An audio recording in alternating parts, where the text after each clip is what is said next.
Do you need to leave the light on when someone leaves the house? If questions like this have crossed your mind, then you're in good company. Today we'll be taking a closer look at some of the daily habits and social conventions that make up the monotony of life. Let's struggle to type your email address into a point of sale for the purposes of an email receipt. Grab your knitting needles and a blanket because it's time for three old friends to sit around and sew a new patch into their quilt of friendship. So join me, Dion, under the covers with Christian. Welcome to Patchwork. And Josh. Welcome to Patchwork. Now, before we get started, I just wanted to bring up something that occurred last night. I was out of the house for a while. I left after dark. I turned the outside porch light on. Oh, who's dark? And when I returned home at about 11 o'clock, the outdoor porch light had been turned off. And I specifically told my housemates, I'll see you guys in a couple of hours when I left. So your expectation was? That the outdoor porch light would be left on, knowing there's people who live in that house who are out. That's such a weird expectation because I was waiting for you to say, I specifically said I wanted the porch light to remain on, but it's more like I specifically left for 2 hours and it had the expectation that it would stay on. So you don't think that if there's someone out of the house, the porch light should be left on at night? Nah. Really? Nah. Christian? I tend to agree with you, Josh, that it's nice to come home with that porch light on. But you have never made it clear that you are intending for that to be on when you arrive back at home. And there are so many times where I arrive home, see the light on, and then go, is it now my obligation to check everyone's rooms to see if they're home? Yeah, I completely get that. I'm right behind that dilemma of you, am I the last person home or not? And I think you err on the side of, if it's fairly late-ish, I'll turn it off. Can I say that your delivery of, I'll be home in a few hours, you literally dribbled it out the side of your mouth as you were closing the door. It was like, all right, I'll see you again. And then you slam the door. So if you are making a very deliberate point, I want this light on, you have to say, hey guys, I'm leaving now. I'm going to be back home in a couple of hours. Completely disagree. Why? Dion. Why do you need a light on when you come home? I know that sounds like a weird question. To make it easy to put your keys into the door. Yeah, if only we all had torches, which you failed to remember a couple of patches ago, that we all have torches in our pockets. Just get your phone out rather than waste 2 hours of electricity on a 60 watt to 80 watt globe. No, I don't. Okay, explain to me this then, guys. What's the point of the front porch light? No. I'm not disagreeing with you at all that it should be on when you get home. It's Okay, very nice. then why was it turned off? I didn't turn it off. I'm not blaming you. I'm blaming Georgia. To be fair, her bedroom is next to that, so there's probably light spill if she'd gone to bed. But it was only 11 o'clock. I thought it should still be on. There's no way to know when you're going to get home. No one ever knows when you're getting home. But still, I think even if it's like he is coming home at some point, it should be left on. Yeah, I think what you really need is this is why the sensor light was invented. Yeah, you're right. This is perfect. And sensor lights, I think, are quite underrated and could operate throughout a whole house. Imagine just walking in your house, sensor light comes on, little hallway lights come on. What threshold are you? How long are you setting the turn off, the default turn off? Great. And what if it's a mouse? I mean, Josh and I are going to have our kitchen lights going off all the time. Actually, that's something I learned. You can adjust the sensitivity. Yeah. Sorry, not to spoil your joke, Christian, but you can adjust the sensitivity of sensor lights. For body mass. Yeah. Yeah. So Josh, maybe you could set it at a particular height so it knows to leave it on for 5 minutes for Josh. Or maybe the sensor light just shits itself when Josh goes out and stays on for 2 hours every time. But I don't agree with the argument that I have to specifically say, hey guys, can you please leave the front porch light until I get home? But the conversation's never been had. Because I said I'm coming home tonight. But what else should be done for you to be coming home? The red carpet laid out? Leave the light on. Because there's someone from the house who's going to be home later tonight. I want them to have an easy way to get home. That's how you've been raised. Yeah. Maybe Georgia hasn't been raised that way to know that, if someone's out, I leave the front light on. I just find it weird. I just find what's the point of the front light? I think all if you're not going to have it on for people to put their keys in the door. One of the points of the front light is for visitors. If someone's coming over, ordinarily, especially if they haven't been to your place before, driving down the dark street and you go, it's normally the one with the light on, right? Yep. And a birthday party is normally the one with the balloons out the front. Yeah. Well, this is one of the pitfalls of having a sensor light on your porch. Do you turn it on when you know someone's coming over? Do you flick the switch and turn it on so it's on for like the hour or whatever until that person arrives? Or do you just allow the light to sense the person? I agree. When you got visitors coming over, light that shit up. Yeah. And one of the most difficult things is having a letterbox which is mainly decorated with balloons. And just having children always appearing on your front doorstep.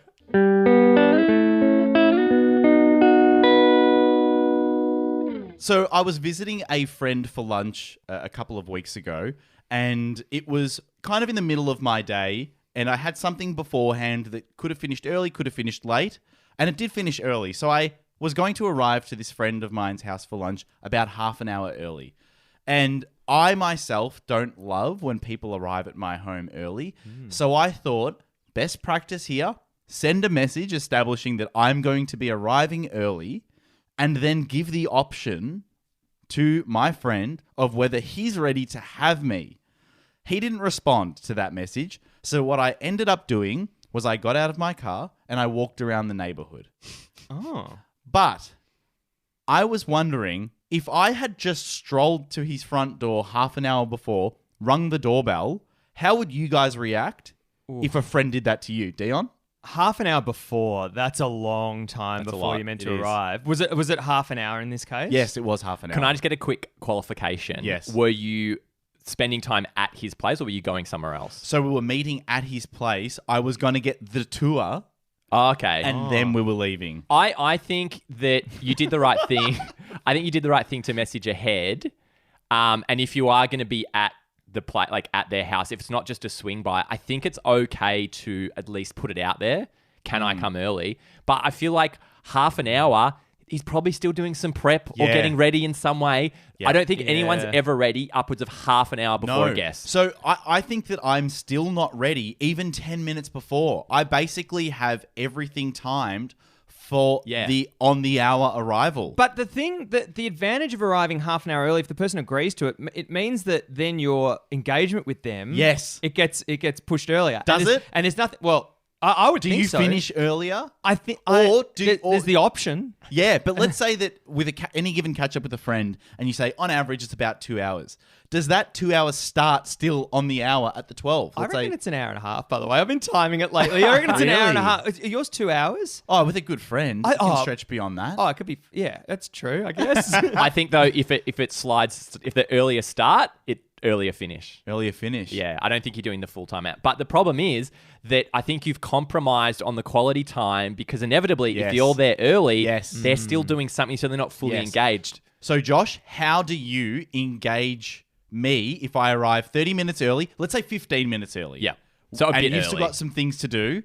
What am I doing? So I think, let's say maybe I have to go shower or something, right? Yeah, Like I yeah. haven't done that. That's Classic late. last 15-minute Yeah. activity. You know the problem with the shower is it gets to the point in time where you go, they might be arriving Yes, early. I yes. can't be in the shower for Yes. that. 100%. But don't you just bring your phone into the shower with No. you then? I message them and go, just jumping in the shower.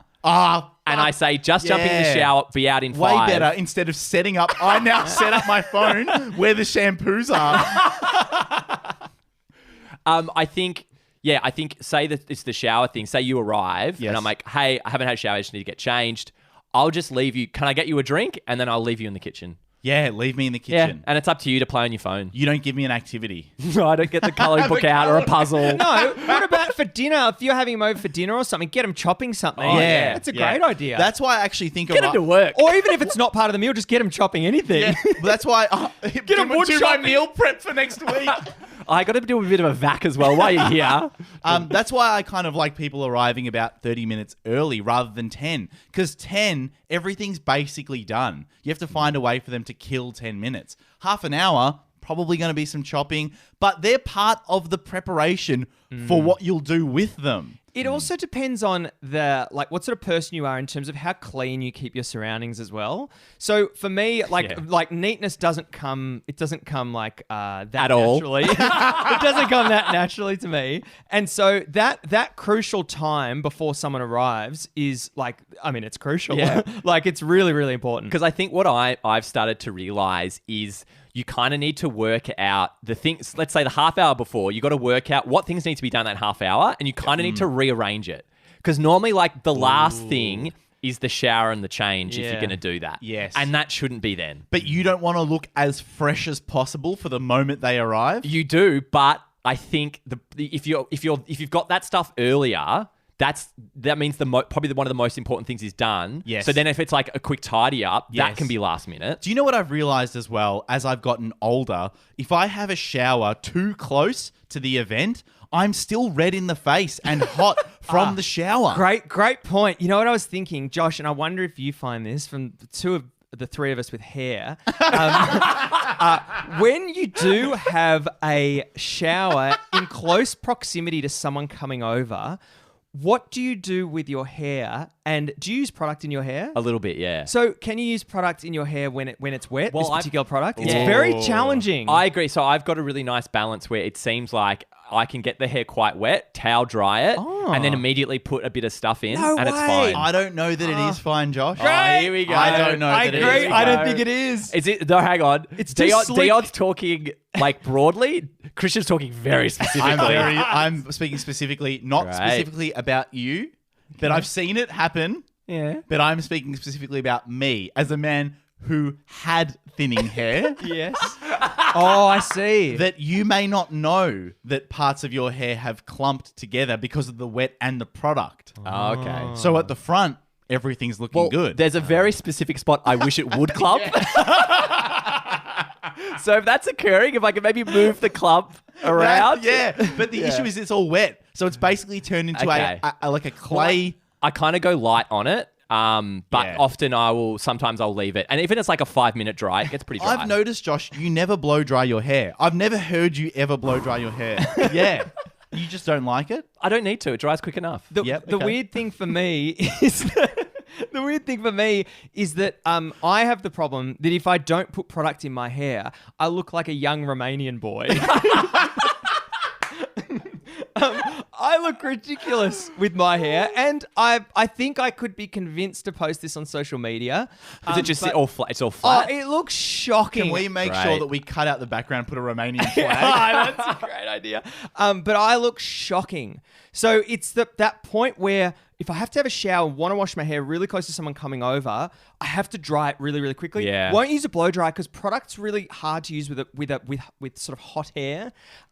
So What? I don't know. Yeah, Hot hair? Yeah, hot hair. Your hair Blow doesn't drying. stay hot. No, but it takes a while to cool down, don't you reckon? But don't you just separate the processes? Like I'll do the towel dry, Yep. and then I'll go into the room and maybe get dressed or whatever, and then I can come Yes, back, yes. and that's probably a couple minutes. Yes. It's dried a fair bit since then. My hair used to take. I feel like my hair takes longer to dry than other hair, and I've got very short hair. I don't, and also Really?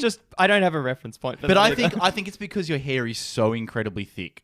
It is quite thick. Yes. Thank you. Yeah. Is there a better compliment? thick hair. As an and then- aging male, Yeah. I think Yeah. it's pretty good, It's right? amazing. You Yeah. never want to be told. But that's because your hair's incredibly thin, though, isn't it? It's an awful thing to hear. It is, Dion. Thick Now is reflect always on how many times you said that to me.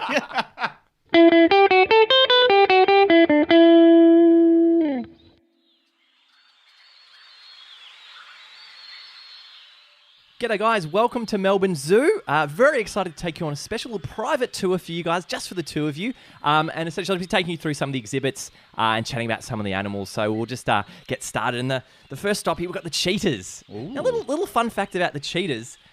Did you know that a cheetah's hind legs will dislocate as it runs because they don't have any cartilage in them? And this is why they can run so fast. Oh, wow. I didn't know that. Yeah. Well, I knew that the cheetahs were fast. I didn't even know cheetahs were animals. I just thought they were bad people. They were the bad cats. One issue that I take with that, Mr. Zookeeper. Oh, no, you can't. He's a zookeeper. You can't take your cheetah. Well, I mean, wouldn't they have terrible arthritis? Oh, they do. Oh, they do. So all cheetahs. Yeah, that's why sales of arthritic cream in Africa, through the roof. Absolutely through the roof. Savannah specific sales. Yeah. But I thought it was tiger balm. Can you get... Oh, they do keep those joints very warm as well with the tiger balm. Yeah. So the cheetahs use the tiger balm, though? yeah. Oh, do the tigers use the cheetah balm? Cross species specific. Yeah, they do. I think we'll move on to the next exhibit, Sure, though, I sure, think. okay. Here we have the seagulls.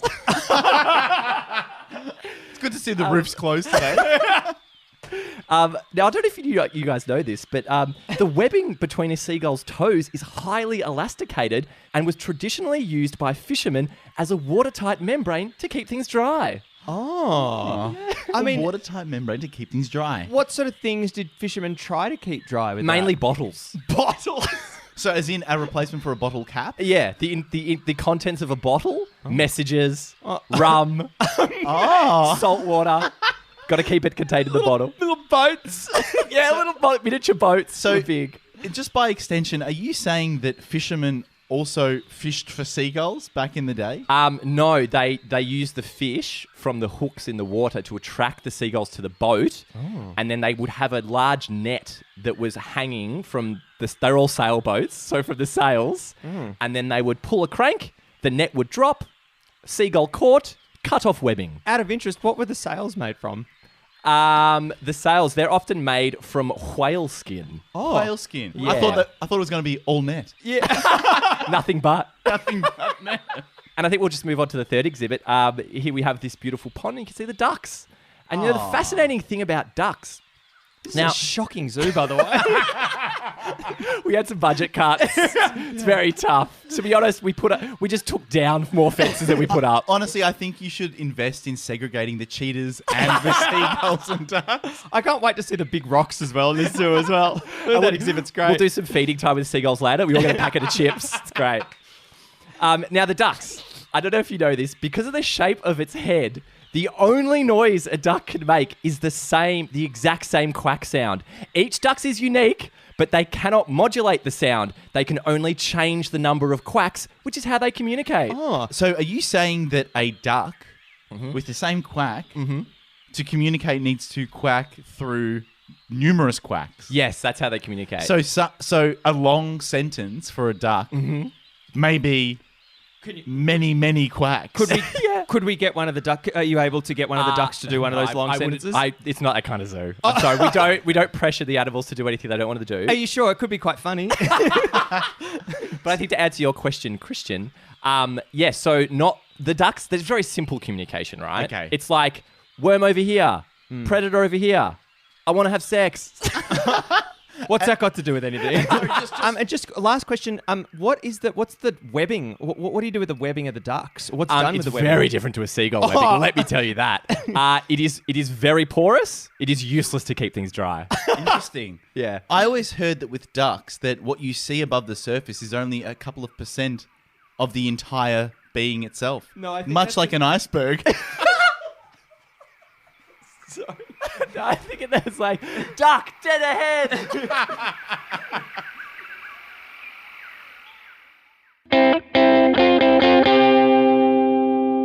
So Dion, Josh and I, many weeks ago, in fact, months ago, it was originally going to be debuted at one of our live shows at the Melbourne International Comedy Festival, but it was cut because we actually ran along with one of our other talking points. Oh yeah. So this is good stuff. But basically, we were asking each other the question of, if we were to set up a frontier town, if we were to go back into the Wild West and be part of the setup of one of these kind of rural towns. A new settlement. Yeah. New settlement, and there's not many people, so lots of jobs available. But just the basics. It's just the essentials. Just the essential jobs. What job are you selecting to work in? So we're talking like butchers, bakers, the bank. Candlestick makers. Yeah. I think for me, I would like to be work in the post office. Yeah, that's right. The Josh. mail, Yeah. the mail is huge, right? Back in those days. Why is the mail so big? The handwriting was very big back in the day. It's all the meat to the butchers as well. So horses. I think because you'd have a really good understanding, because you could read some of the mail as well, but you have a bit of understanding what's going on in the town. Oh, Mrs. Jones seems to be getting a lot of mail. Wait, Interesting. What are you doing? What are Interesting. you doing reading the mail? No one knows this, Theod. Don't blow it. So you're saying that there's no envelopes because we're in the frontier there probably town. is. Look, I'm just saying, I like the idea of the mail. It's an essential service. And as well, I think one of the biggest things, who dislikes the mailman? Who in my frontier town is like, I can't stand the mailman. He keeps screwing up my mail. Because classically, we all know you don't shoot the messenger.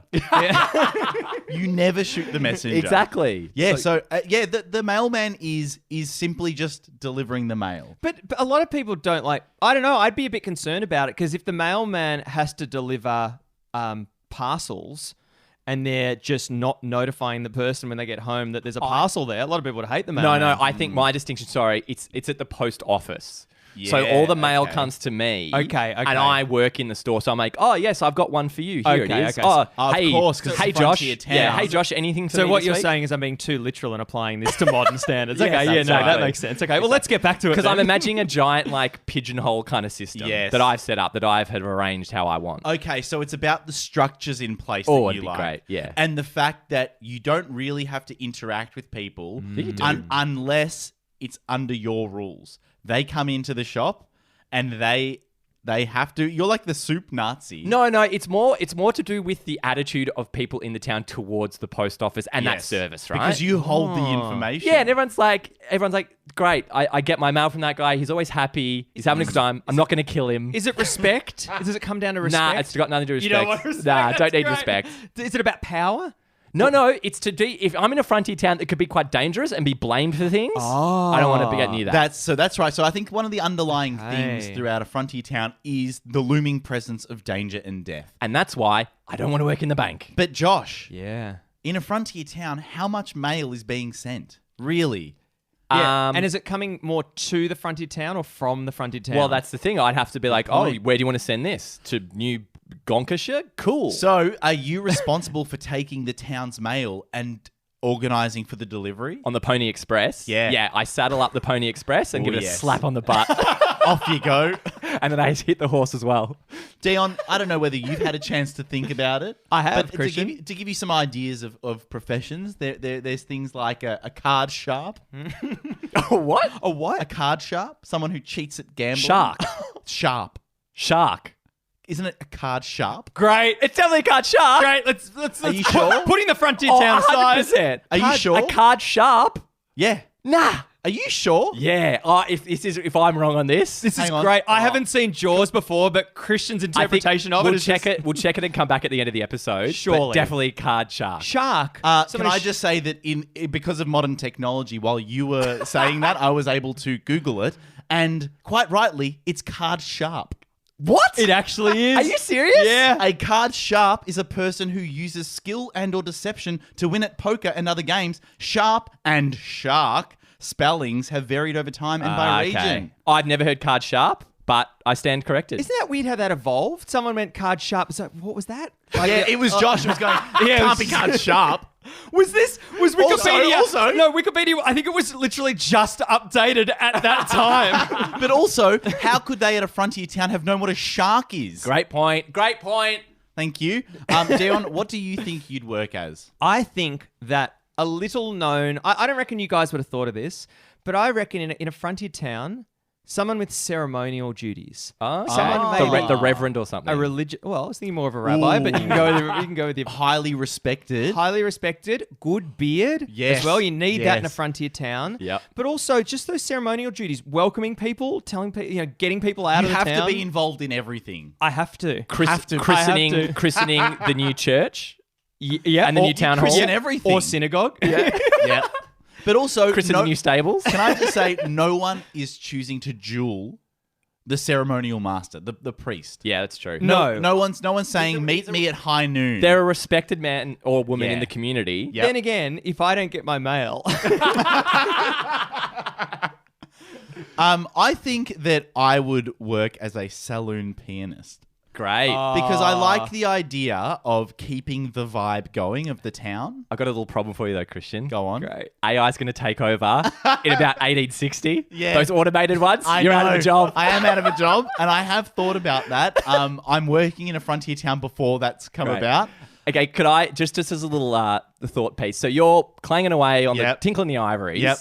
And then suddenly... And then he goes and plays the piano, yeah. Yeah, the saloon doors burst open. Yep. Oh, and then great. someone drops a glass and someone smashes into a big... Do you keep playing or are you stopping? That's right. That's right. But do you know what's never happening? That guy is never shooting the pianist, but he might say, "Keep playing." So I think I'm gonna keep playing. I love how clearly all three of us chosen the least, like, are we not going to die? Let me do that one. Yeah. Can I just ask, Christian? But at that job, what hours are you typically working as do you need to? They're do you rough need hours. They are rough hours. But I think that I always think the saloon is going to be intricately linked with the bordello. So Yes. and surely some of the bordello ladies are leaning against the staircase, listening to the piano, Yep. telling me their woes. I think it's a nice, I agree with you. But what if someone doesn't like what you're playing? I take requests. DJ, are you going to request anyone? But I think that's, you're an entertainer at that point, right? Yeah. But I do wonder, are you the only one in town or is there two shifts? No. I'm the only one who owns the piano. Oh, it's your piano. It's my piano. Are you self-taught, or is this someone in another I town? picked it up from a traveling salesman. What, the piano? Yeah, which I coincidentally thought would be an appropriate job for you, Dale. A traveling salesman. Someone who's Actually? bringing into the town different gadgets. Snake different- oil. No, but different gadgets selling, and also upgrades the troughs. And everyone's like, fuck, the trough system's way better now. In an instant, I cannot believe how much I feel like Christian knows me. It's perfect. I'll take the job. But I love the idea that Dion's like living in the big cities and then comes Yeah. out to our frontier town and goes, I don't know if you guys have seen how they do things Yeah. in this place. Guys, But let me take a minute. It's called cinnamon. I love it. I love it. I love it. And Josh, can I tell you what I thought for you? Mm-hmm. A gunslinger or a train robber? Oh, and Ali. let me explain why. Because you would be able to steal from Dion's train carriages as he travels. But also, I thought that it would be an activity that allowed you to wear a wide-brimmed hat and a buff, which Yeah, I think sure. you'd enjoy. yeah, to hide my identity, a big scarf. But also, it's a job that lets you control the hours that you work. yeah, job's a weird word for that, isn't it? Well, yeah, you stockpile a bit of cash, then you go on holiday. You know what I'd be? I'd be the one who gets onto the train car and is like, okay, guys, I don't want to hurt Yes, anyone. absolutely. Just put the jewelry in the bag and you can go about your day. Yeah. Don't be a hero. Yeah. But I would never shoot anyone. Or I think- You know what? There's no bullets in the gun ever for me. Yeah, Oh, that's nice. I think that no one hears you come. It's the train carriage is. I mean, that's something very different, isn't it? That's back at the Bordello. So let's put a hypothetical out there. If we struck gold as a town, Yep. what do you see your role being there? You always strike gold, don't you? Yeah, you certainly do, don't you? What would my role be? I mean, I'd probably find it first, I imagine. Do you think you're panhandling for the gold? Yeah, because I'm there trying to sell stuff, and then I'd be like, hey, I found this gold in another town. But you also Do you have want to it in this convince one? people that gold is valuable. Yeah, that's that it's in true. them the hills. Yeah. I think I'm working on some sort of water channeling system that helps filter the gold. I don't know. Yeah, I do like it helps interesting. pan it. So like, you build a little wooden channel. There's like a wheel thing that turns. Why do you think you'd be good at that? I don't think I'd be good at it. I just feel like that feels like a nice place for me to exist. yeah. Well, you wouldn't have the job for long if you weren't good at it. That's right. I think I would like to set up a small kind of event, like a little merchant stand selling like bread next to where the gold is being foraged for. And so is the gold strike, is it every man for himself in the area, or is like, this is my plot of land, I've hired some people to mine for me? That's interesting. Maybe we could be like a little bit of a socialist enterprise where we all Socialist enterprise or social enterprise? No. Socialist enterprise. Socialist Socialist, enterprise where we all get the gold and then collect it in the middle of the town. Maybe it's a little bit more communist than anything else, but all the gold is collected together, and then the traveling salesman or the ceremonial man decides what we do with the gold. We invest it into a Interesting. sovereign fund Yes, yeah. worth trillions. And then our frontier town is sorted. I was what thinking- another nice role would be in the whole gold finding would be the jeweler or the weigher. That's like, hey, this is this much gold. It's worth this much money. Does that happen at the bank? Can I say interesting little tidbit about weighing ingredients? So I don't know whether this is true, but ultimately how people's last names are born of the professions that they used to be a part of. Yes. Historically, Pisasali, which is my last name, if you very literally translate that into Italian, it's weighs salt. Do you know what else? Do you know what's great? In Jewish culture, a lot of Jewish people back in the day were jewelers, and that's where gold and like Goldberg and so. Oh, no shit. Oh, no way. So Christian, it sounds like we'd be a very, very good team. Okay. You know what get this I don't up and running. understand? I don't get why the salt gets its own weigher. Surely diversify more than just salt, right? I mean, There's a lot of salt that needs to be weighed, Josh. there's a lot of salt. I mean, you wouldn't understand it because you didn't even know the taste of salt, do you?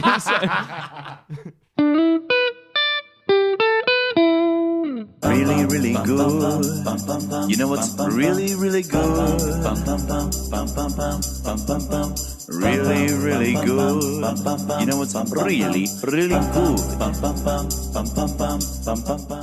Every now and again with Really Good, we like to mix it up a little bit. And thanks to one of our listeners who got in touch on Instagram. So make sure you get in touch, guys. You can always reach out to us on Facebook, Instagram, and Twitter. Thanks to Talis, he requested an old favourite of ours, Surreally Good.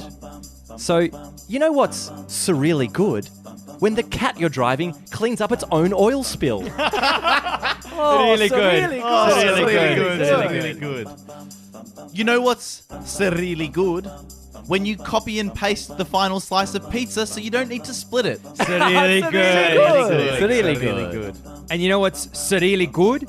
Popping the bonnet of your car and seeing a pair of chickens frying up the eggs they've laid on top of your car's engine. It's really good. It's really good.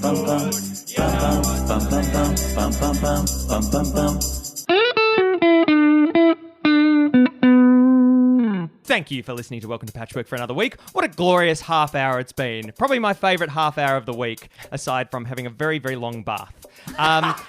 Just a reminder that the Melbourne Podcast Festival show that we were going to perform live at in August has been shifted to the 18th of September. It's bloody lovely because it's a Saturday night. Whoa. And you know what Josh loves to do on a Saturday night? Stay out late. Stay out late. So the show is starting at 2 a.m. Show starts at 5:30. Get your tickets. Links are in our bios for all our social media. But yeah, we'd love to see you there. Our live shows are so much fun. If you're a fan of the podcast, you will love our show if you're listening in Melbourne. If you're using an Apple device, even if you're not, buy one so you can rate our podcast. Go to Apple Podcasts. It helps heaps to have you guys jump on there, review the show, give it a nice rating because it bumps us up in the algorithm and new people find us, and that's all we want. So even if you tell a friend, please just spread the word of Patchwork. And as we do every week, we sew a new patch into our quilt of friendship. Josh, what patch did you sew into our quilt this week? Thank you, Dion. My patch this week is you arriving in our frontier town trying to sell your new-fangled gizmo, a motion-activated oil lamp. Christian, what patch did you sew this week? Thank you, Josh. This week I sewed into my patch you guiding Dion and I through to the card shark exhibit at Melbourne Zoo. And Dion, what did you sew into your patch this week? My patch this week is out of luck and out of a job Christian looking uneasy in front of the elephant enclosure at the zoo, sheepishly returning to zookeeper Josh all of the ivory keys from his saloon piano. Thank you for listening to Welcome to Patchwork for another week. I've been Dion. I've been Josh. And I've been Christian. Goodbye. Goodbye. Goodbye.